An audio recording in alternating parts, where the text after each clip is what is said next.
দশাশ্বমেধের গঙ্গা আরতি হয়ে যাওয়ার পরে যারা গঙ্গা আরতি দর্শন করেছিলেন বিভিন্ন রকম ক্রুজের মধ্যে চড়ে নদীবক্ষ থেকে, তাদের ফেরা এখন চলছে।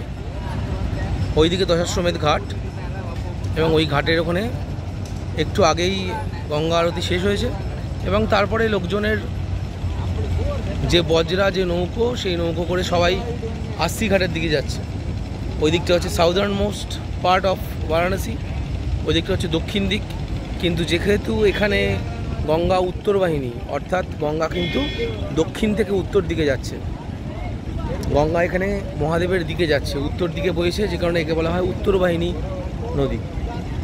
গঙ্গা এখানে উত্তর বাহিনী। তো এইরকম সুন্দর একটা দৃশ্য আমার মনে হয় সবারই উপভোগ করা দরকার।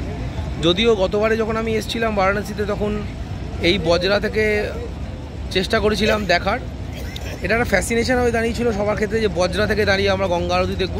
কিন্তু বিশ্বাস করুন, বজরাগুলো এত দূরে গিয়ে দাঁড়ায় যে সেখান থেকে কিন্তু স্পষ্টভাবে আপনি কোনোরকম করেই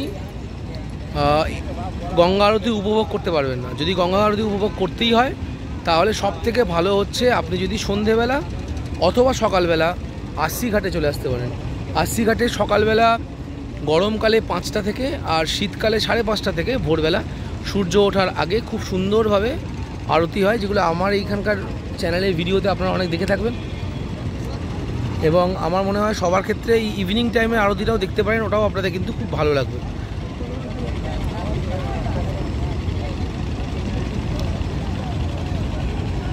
আকাশে চাঁদ,